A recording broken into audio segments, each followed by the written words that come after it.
Assalamualaikum and greeting to all of you. My name is Nuratasha Nabila binti Zahari. My metric number is D202020965553. Today, I would like to talk about my summarize for assignment 1 in this slide video. Hope you all can gain some information from it. Let's begin. For topic 1, computer crime and security. Question 1, provide a definition of keylogger Trojan. So, keylogger Trojan rank among the most dangerous type of malware in the field of cybersecurity. With the features of both keyloggers and Trojan horses, these programs have a special characteristic of recording keystrokes of the users without getting detected as malicious program. Keyloggers are a significant form of threats in the world of cybersecurity. The combination of the Trojan horse characteristic with the functionality of a keylogger make the program a very powerful tool in the hand of cybercriminal. So, Trojan is name originates from the popular ancient Greek story of the Trojan horse that refer to the tactful trick used to implant an efficient program in a network. So, the keylogger Trojan is a type of malicious computer software that secretly monitors the activity of a user by recording their keystroke and other interaction with a computer or mobile device. Keylogger Trojan is a virus that targets the victim system as a normal application. It then gets installed on the affected machine where it can automatically record every keystroke that is made on the machine and forward it to the criminal on the other end. Through this, keyloggers can steal important details like password, credit card numbers, and personal identification numbers (PINs) by Burmester ETL 2016. So the main function of a keylogger is to gain unauthorized access to the personal and financial information, which can be exploited for identity theft or financial fraud. There are several forms of keyloggers, but the modern forms can work in a rather complex manner. Some types of keyloggers use encoding to safeguard the actual information collected, sending it only to the aware, which can make the detection and analysis challenging. There is also a change to have other modules including screen capturing, clipboard monitoring, and maybe network monitoring as well if it has advanced keyloggers. Al-Azab ETL 2013. So, keyloggers and Trojan horse are risky for the security of device and the user's information. Business entities and customers are now vulnerable to threats such hacking of personal or business data, loss of money, defamation, and others. The information that is stolen can be used in several illegitimate purposes such as fraud, identity theft, and other unlawful intention in organization. Protection against keyloggers and Trojans is not easy and cannot be accomplished through a single method. Users also ensure they have good antivirus and anti-malware software to be able to identify and remove all the malicious programs. So, in conclusion, keyloggers and Trojan horses that are particularly dangerous threats in the context of the digital world affecting both users and companies. Understanding their definition and mechanism is the first step in developing effective defense strategies. Getting technologies that act as firewalls to prevent access and spread of the tricks and educating the end users can go a long way in ensuring that valuable data and information are safe from getting into the wrong hands. Topic 2, Intellectual Property.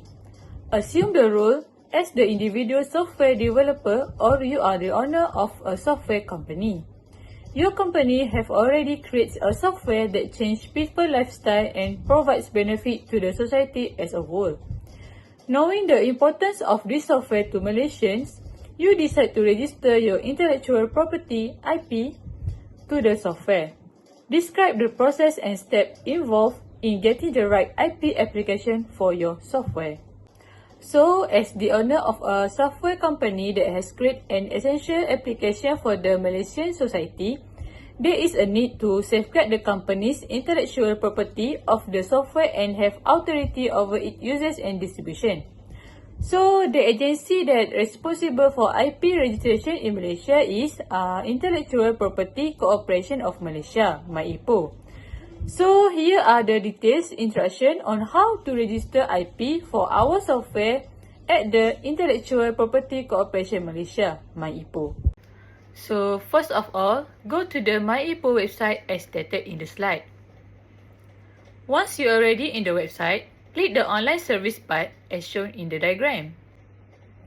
Next, click on IP online search and filling, such as figure shown here.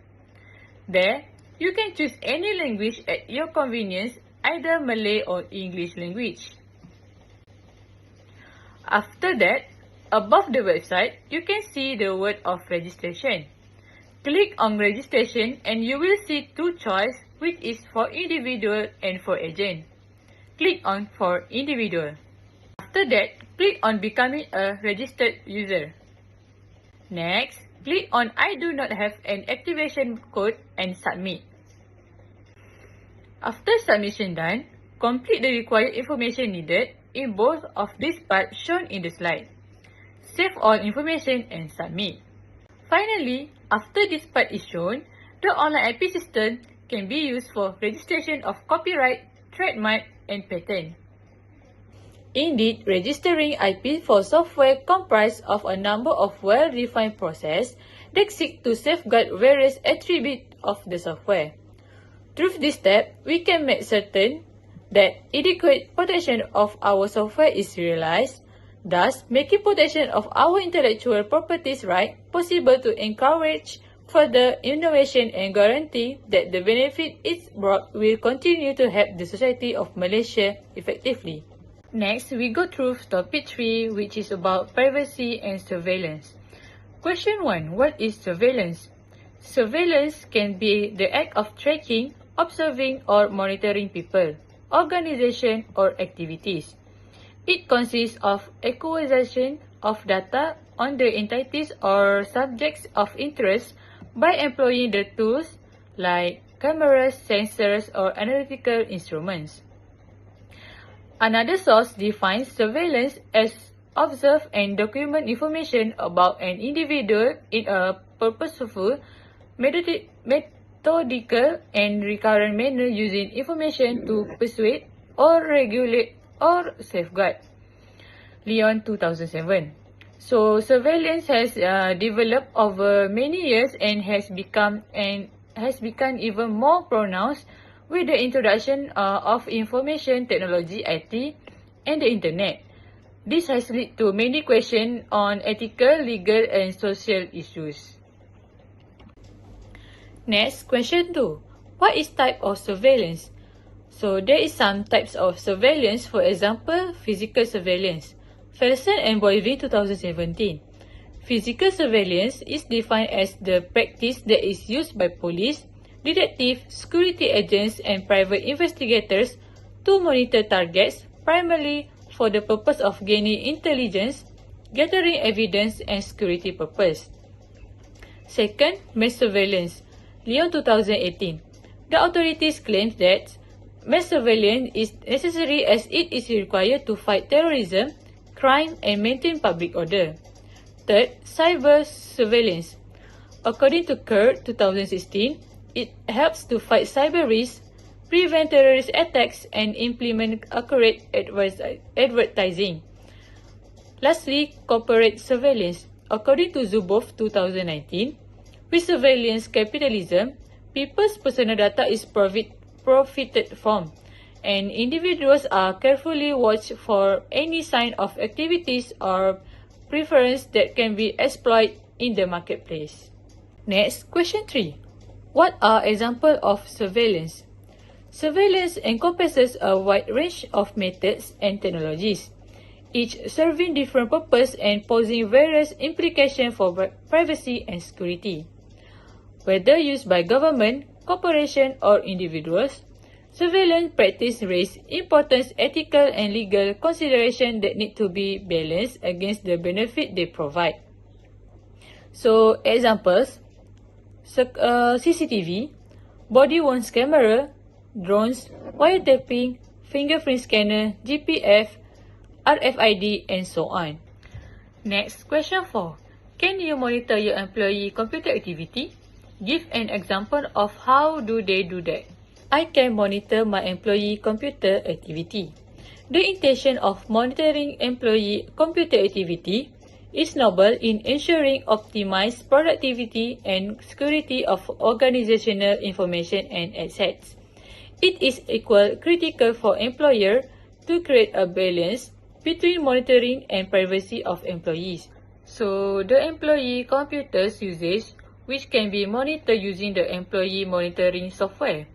This program can monitor diverse activities such as logins to the company website, uses of company's applications, typing, and even capture momentary snap of employees' workstation. Moreover, some software provides option to produce report that will show all the activities that a given employee entails, which may help the manager look for patterns of abnormal behavior. So we move to question 5. Does the government spy on its citizens? Give an example of how do they do that. So yes, the government spies on its citizen. So a case in which government surveillance is able to enact surveillance is through what is known as mass surveillance, where vast amount of information and data are collected, shot through, and sorted for many users, including security and otherwise.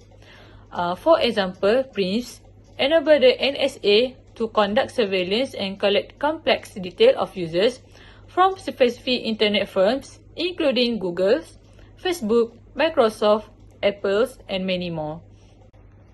Next, question 6. How is surveillance an ethical issue? So, surveillance entails the gathering, processing, and transmitting of information concerning people without their prior knowledge or approval. For example, CCTV cameras has a bad impact on us and it causes difficulty. Therefore, surveillance is an ethical issue that may lead to something going wrong in the rise of surveillance technologies. For instance, the mall has a CCTV in the changing room. Therefore, it is unethical to switch clothes. So, question 7. What step can you take to block or prevent from public or government surveillance? So, there are options that ordinary citizens can take to minimize surveillance, which include our communication and data encrypting them, can shield them from the prying eyes. For example, use virtual private network, VPNs. VPN encrypt your internet connection and hide your IP address, making it more difficult for third parties to monitor your online activities. Select a good VPN provider and employ it in case when you have to use public Wi-Fi networks or access the internet from the untrusted location. We also can educate ourselves and advocate for privacy rights. Know your rights and fight for them. For this reason, people who want to defend its privacy rights talk to have some cognition of the privacy laws and practice of a particular country or state. So we move to topic 4, computer reliability. Question 1. Why reliability in computer system is important? So, it is general because dependability is crucial for this system, as it addresses their long-term performance, compliance with the user's demand, and satisfactory result. Dependability is important when it comes to the use of computers such that it can pose any threat or harm any individual. The reliability of the equipment or the system affect the productivity of the business or organization involved. Dependable computer system guarantee that work can be executed and other operation can be complete without failure. Reliability of computer system play a pivotal role in articulating the safety and security issues, enhancing productivity and efficiency, supporting the overall economy, and most importantly, satisfying the user's confidence level. Next, question 2. Find a case study or example that resulted of computer is not reliable. So, on September 2017, Equifax, a global credit reporting agency, disclosed the largest data scandal that affected about 147 million individuals globally. This is adequate evidence of the terrible impact that can come up with unreliable computer system. So the Equifax data breach incident was found to originate from an exploit that targeted Alpha-Struts, a popular open-source web application framework. This particular weakness was known and there had been a patch release in the March the following years. So, Equifax data breach attack that took place in 2017 is a very useful case that shows to what extent reliability of computer system matters. Legacy and insecure IT solutions pose a threat to an organization, and this threat can result in large fines, disruptions, and negative image. Next question, question 3. Give your opinion on the mobile phone reliability between the era of Nokia or BlackBerry versus the current time that use Android or Apple mobile phone. You can describe it in the term of hardware reliability or software reliability. So the transformation of mobile phone from the day of Nokia and BlackBerry to the age of Android and Apple has enhanced marked improvement in both physical and functional durability of mobile phone.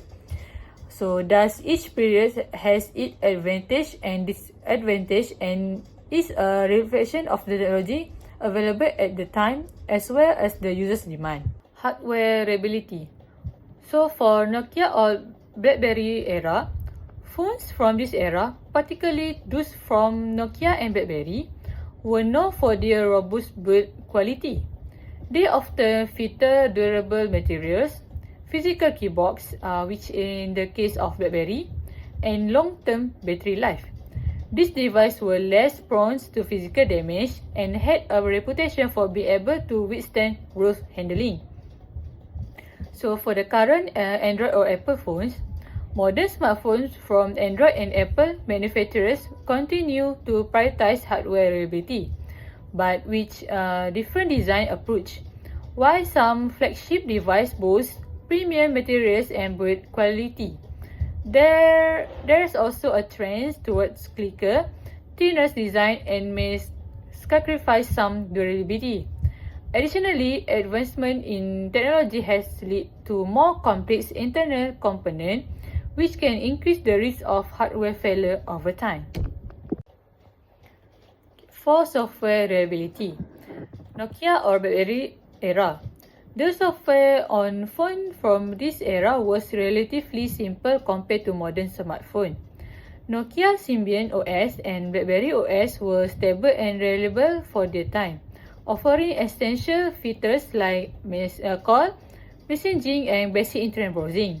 However, they lack the apps ecosystem and customization options seen in today's smartphone. For current Android or Apple phones, Android and iOS, the operating system powering modern smartphones, offering extensive app libraries and advanced features. However, the complexity of this operating system can sometimes lead to software bugs, crashes, and performance issues. Both Android and iOS regularly receive updates to address security vulnerabilities to improve stability, but occasional issues still arise. So, looking at the difference of the two historical periods, it can make a conclusion that each of period has its advantage and disadvantage. The Nokia and BlackBerry devices were trustworthy in terms of physical durability of their hardware and stability of their simple, reliable operating system. They were designed to be durable and fulfill their intended function, remarkably well as long as one didn't expect the impossible from them. Today's Android and Apple device, even though they might not be as durable, but the customer today's demand to get much more from their device, even if they have to take care of those gadgets and even bring new ones more frequently. So we move to the last topic, which is topic 5, professional ethics. So describe the professional codes of ethics of a software engineer who developed the multilateral mobile apps on the 8 principles identifiably morally responsible relationship but based on only 4 selected principles, which is public, client, employee, product, and judgment. So it is critical to establish a set of guidelines that must be followed to guarantee that the code of ethics is not violated in the development of the Master mobile application by the software engineers to be used as malicious key weapons in the fight against COVID-19. So the application of the Master mobile application as a strategic measure from the Malaysia government in the fight against COVID-19 means that the software engineers working on the software must be answerable to a high code of conduct. In this analysis, so we will focus on 4 selected principles, which is public, involving the client and the employee, product, and judgment.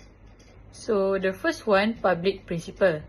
Public principles counts on software engineers as the one obligated to study the public benefit, health and safety in endeavors they undertake.